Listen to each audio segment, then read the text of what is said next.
Hey YouTube, it's your girl Dr. J, and I thought I would come back and do a video to show you guys how I plan an instructional unit for my kids. And what I'm going to be doing is showing you some planning that I'm starting for next year. I told you guys in the previous video that we're kind of on a roll with this year, so there's not a lot of new stuff I need to add.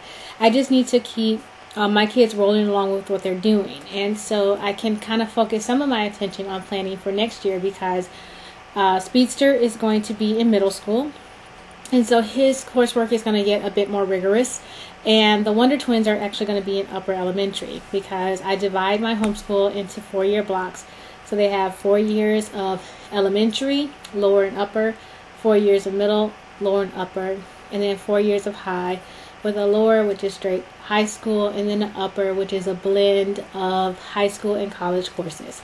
And so that's how we're doing our homeschool. And so I'm going to show you what we're going to be doing for geography and social studies combined. So we're going to be doing a combination of those two, and it's not something that I see done a whole lot in the homeschool community or even some more of the traditional public schools, but I see it done a little bit more in the private school setting. And so what I do is I start with objectives. And so whenever I'm going to design an instructional unit and then the lesson plans that go with that instructional unit, I always start with the learning objectives. If you were in a traditional school setting, you would be starting with the standards. What are your state standards that are required? If you are in a state that requires you as a homeschooler to follow certain standards, then that's what you start with. What are your standards? And then you would do backwards design planning from there. My state doesn't have those requirements, but I personally always start with objectives. And that objectives pretty much say, why am I having the child do this? What do I want the child to learn through this process? And for my kids, the reason why we're doing geography and social studies combined, it's a little bit of threefold. There's three major objectives. One is just to make sure that my kids have a better understanding of the world in which they live in, the various countries and cultures and people that make up that world. Number two is to make sure they have a good sense of geography, where things fit together, how they fit together, what goes where, why are things the way they are today, and how might that change, and how has that changed in the past. And then three, for them to just continue to enjoy learning about other places and cultures and countries and geography in general. Speedster has always loved geography, and I want to continue to nurture that love of geography that he has. So those are the three overarching objectives that I have, and so that guides the development of my instructional unit. And then the next thing I do is start to look at gathering materials and resources, and how are those things going to fit together, and what are going to be some of the overarching things that I'm going to be doing. What I decided is that all 3 kids will be filling out graphic organizers, and I'll show you those graphic organizers. And then Speedster will be doing some additional projects that I'm going to be describing for you guys as well. So this is the instructional plan that I typed out, and basically I talk about how we're going to start. We start by choosing a country. We're going to start each unit by choosing a continent. And then, we'll locate that continent, do some artist renderings of the continent, and discuss some of the different significant details of the continent, the biomes, how it works, what's all there. We're also going to be doing things like location, latitude, longitude, how near is it to the equator, some significant physical details, and then we'll locate a list of all the countries that are on that continent, and we'll print it and add it to a history and geography binder that we're going to be building. And then what we're going to do is, once we pick a continent, we're going to look through the books that are available to them now, and then they'll start to pick out what countries on that continent they want to start with. And then each of them is going to be reviewing the graphic organizers that we have, so they'll know what sort of information they need to be pulling out and getting ready while they are reading through the resources that they have. So I'm going to show you guys quickly the graphic organizers. that I created, and I took these from the concept of the Freyer model. And so I actually heard about the Freyer model from Little Homeschool Mama, and I liked the way that they did that for like words, where you define the words and stuff like that. And I saw that it was a great way to kind of chunk information, and so I did it for countries. And so here's the first one. The first country summary. So the country will go in this little box. And the first is just location. So location, which you can do it. They'll be able to do a drawn map or whatever they want to do. Tell me about the location, longitude, latitude, all that, nearness to the equator, that sort of stuff. And they can draw a map of it. Biome, I want to know the climate, plants, and animals. Neighbors, what are the countries that are near it? What are nearest oceans and seas, large bodies of water? And then natural features, including mountain ranges, rivers, and lakes. So that's the first graphic organizer. The second graphic organizer is on culture. And so what they're going to be doing, major population and languages spoken. What are the ethnic groups, languages spoken, population density. Next is major religions, traditions, and festivals. Exports and industry. And then also drawing their flag and currency that they use. And you guys know Speedster has always loved like the flags and stuff like that, so that's why that's in there. But we're also going to be getting into currency, and when they do currency, they'll go on and find the current exchange rate with the US dollar and that sort of kind of cool stuff with it. The next piece is history. And so the establishment of that country and when it got its independence, if it got its independence from someone, major historical conflicts and events, historical figures, and again, like the flag, and if the flag has changed over time. Next graphic organizer is on current trends. The current trends, popular sports and entertainment, popular and traditional foods, native language phrases, like, you know, what do we have versus what do they say? Like, what is their word for crack? And then current events, anything that's going on right now, whether it's entertaining and interesting, or if it's a physical conflict that's happening right now, or something like the Ebola outbreak that's happening in some of the African countries and different things like that. And then because we have a STEAM-based homeschool, they will also be filling in a STEAM graphic organizer, and that's with the country. What are some technological innovations that came from that country? Scientific innovations, engineering and architecture. So what are some of the beautiful buildings that they're known for? Big bridges, interesting tunnels, anything like that. And then art and arts. So art may be major artists that come out of there, or different statues, or what are some big art pieces or dances, or what are some things, some of that country's contributions of arts. And so I thought that would give them some guidance as they're reading.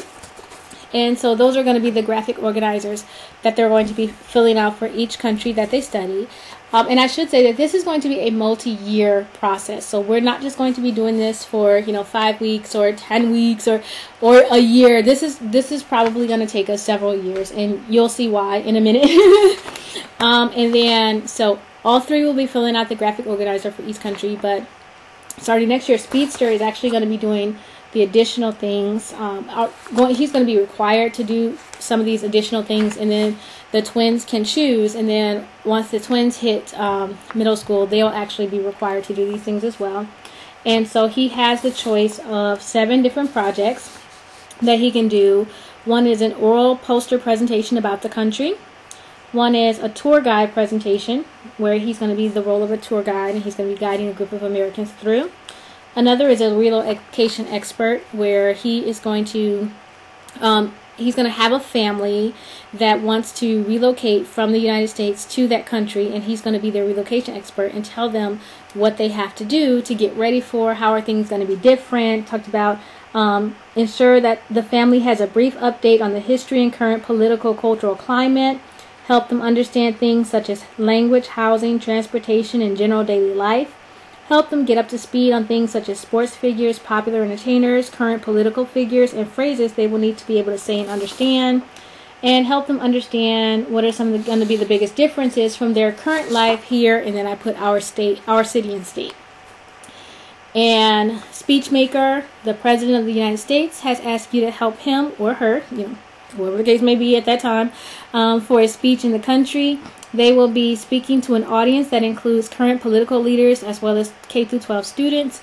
Prepare the President's speech to include information on U.S. history with that country, current political status, current trading status and major trade items, and ways to partner for the future. Include a special message to the students from a kid here in the U.S. That would be him. A book consultant. An author would like to write a book set in the country. The book will include a character that time jumps from today to 100 years ago.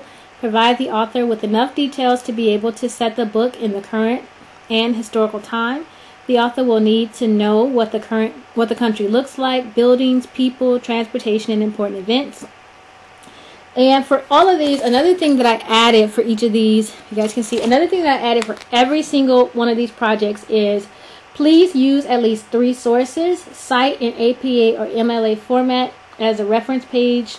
And so he's already doing that in his writing classes. He has to write in MLA format. So it's just going to be a continuation of him getting more comfortable with APA and MLA format and making sure he cites sources, because that's something that's really important to me personally, citing sources. It just comes with the package of being a professor. So yeah, you got to give credit where credit is due. That is completely important. Another one, documentary consultant. National Geographic has decided to do a documentary on the country. They have asked you to provide them with 5 things, at least 2 historical and at least 2 current, that should be highlighted regarding the country. The documentary can be nature-based or on the culture of the people. And so he's going to choose what should be in that documentary. And then the final one is a nature consultant. Help save the whatever's in danger. A very excited environmentalist really wants to save something in this country. Please let them know about an endangered species, plant or animal that is native to this country. Let them know why it is endangered and what might be some of the difficulties of saving the animal. You must include at least 1 difficulty related to the environment, at least 1 related to the political climate, and at least 1 related to the cultural environment. Also, let the environmentalists know what might be the downsides of saving this endangered species. So those are some of those like kind of extra things. And his thing is he has to choose at least 3. He has to choose at least 3 countries per continent to study. The same with the Wonder Twins. But he also has to choose, for every country that he studies, he has to choose a different one of the 7 options. And then also, if he wants to do something completely different than what I've come up with, he can do that as long as he has those 3 sources. And so what is going to be our spine for these? What I got was these books. It's the Enchantment of the World series. And I got all these new used off of Amazon. And most of the ones have been old library books. And I ended up getting them for a penny plus $3.99 shipping. And so I'll show you guys some of the countries that I have. I got Peru. I got Belize. Japan. Yemen. Cuba. Germany. The Czech Republic. Madagascar, the Dominican Republic, Iraq, Finland, Colombia, Wales, Croatia, Thailand, the Philippines, Ecuador,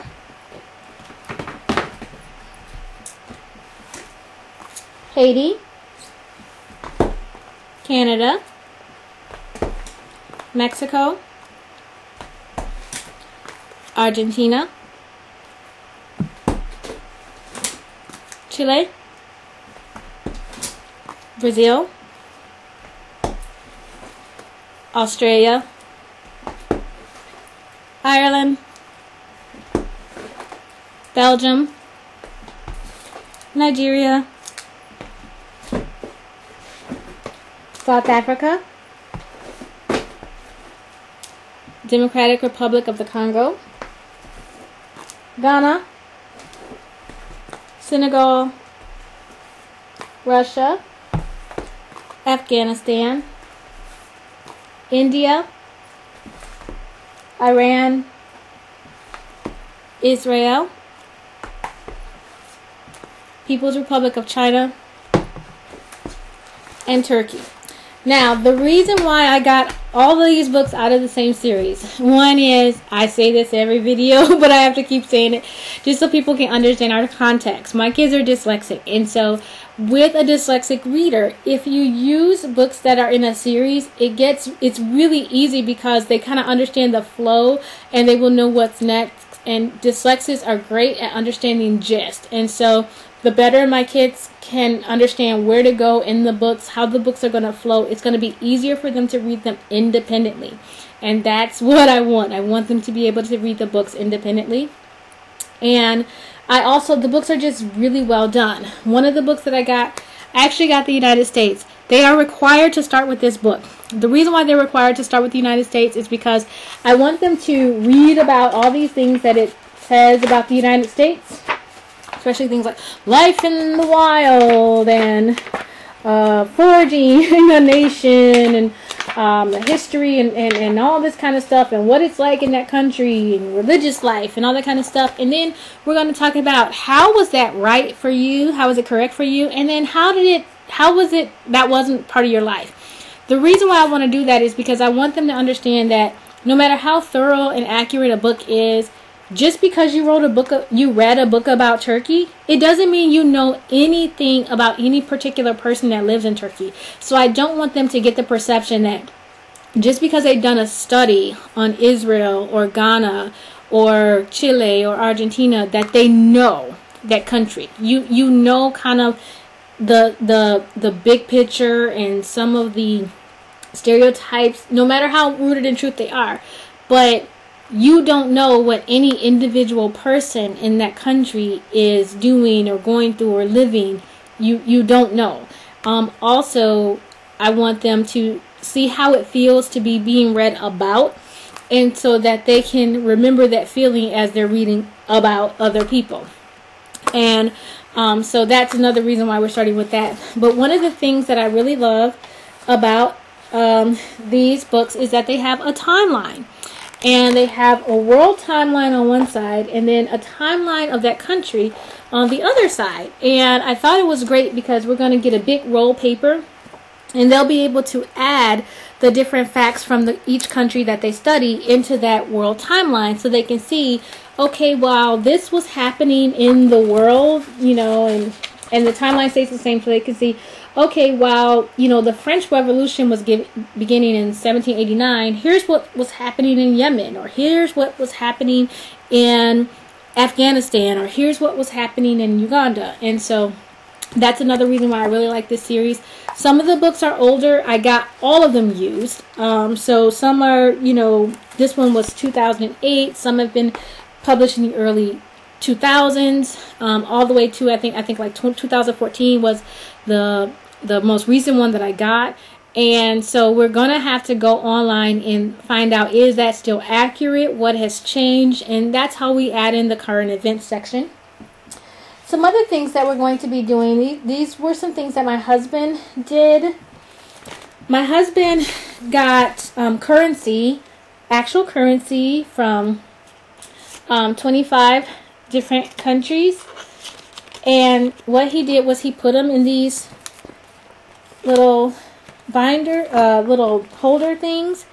And so for all the countries where we have currency from that country, they'll be able to see it, touch it, feel it, experience it. So we won't just see it on television. We'll be able to, see the currency for ourselves. So I'm really excited about that.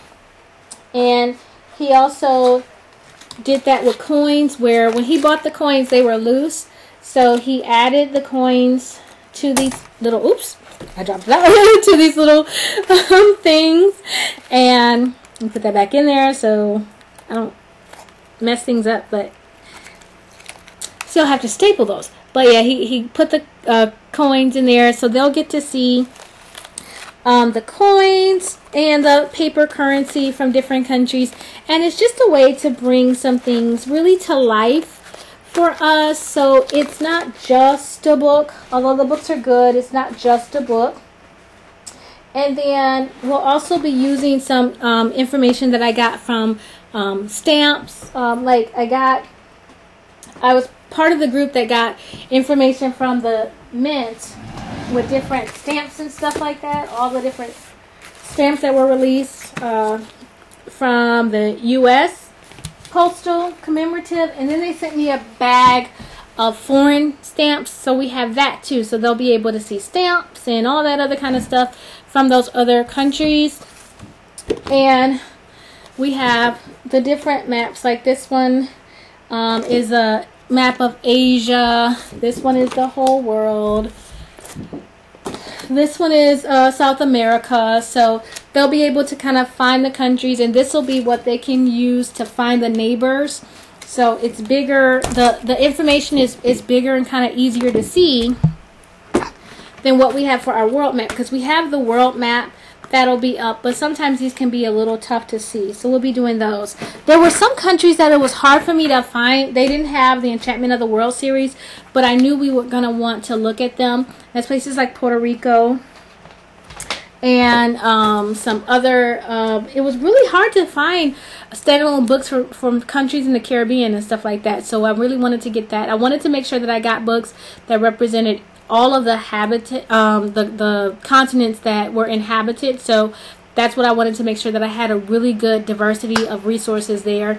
I also wanted to make sure that we hit on some countries that they hear about in the news, like Iran and Iraq, Afghanistan, that we haven't really done a lot of studying in. And I also wanted to make sure that we hit some countries that you don't really hear a lot about, like Wales or you know, really wanted to make sure that they had an opportunity to start to learn about those countries that may not be really in the forefront of our mind in the Western world, but they knew that all countries have contributed and have something important to say and should have a voice, and you can meet people from all over the world. So it's just me trying to make sure that I encourage global citizenship for my kids, and that's really how we're going to try to do that with this study. Again, we're going to be working on this. This is a multi-year study, so we're going to be doing this for a long time, but I will try to make sure that I come on and update you guys. We're going to start it we're not starting it until the fall. I'm just working on it now, getting all our resources together, getting their binders together, making sure they have enough information that they can go on bookmarking sites and going in and creating playlists and all that kind of stuff, so that when they get ready to explore the different countries, the things are pretty much at their fingertips, or they can do research and can find them, but they won't get kind of lost in the whole World Wide Web. So that's what I'm going to be doing. I think I'm excited about the study. They're excited about the study because I've been telling them about it, and they've been seeing the books come and the collection get made and stuff. And I also have some fun stuff. We'll still be tracking through our whole world history videos. And then I have some horrible history books as well. And most of these are, it's on the Egyptians, Greeks, Romans, Aztecs, Victorians, and Brits, Georgians. And so when we go over, like when they hear about, like, you know, this country got its independence from Great Britain, and they can kind of get a better understanding of, you know, why did so many countries have to get their independence from Spain or Portugal or Great Britain or France. And so we'll be able to kind of do that in the most sarcastic way we can with horrible histories. So that's what we're going to be doing for this study, guys, and that's how I plan an instructional unit. How we add it into our calendar is that we basically are going to be starting with the continent. My kids are going to choose the continent. After we read the book on the United States, my kids will choose the continent, and then we'll go from there. Each day I will set time aside in our schedule for them to do it. Probably about 2 to 3 days a week. I will set 30 to 45 minutes aside in their day for them to work on different aspects of it, and I will see how they ebb and flow with it, see what things are more interesting to others, see what we're working with. For some countries, there's going to be so much information we won't be able to get through it all, and for other countries, we'll probably have to dig really hard to find the information that we're looking for. But the goal is to get through it and to have fun with it and come out with a cultural awareness of all that's a part of this really big, amazing world. So I hope this helps. This is Dr. J, and I'm out. Bye-bye.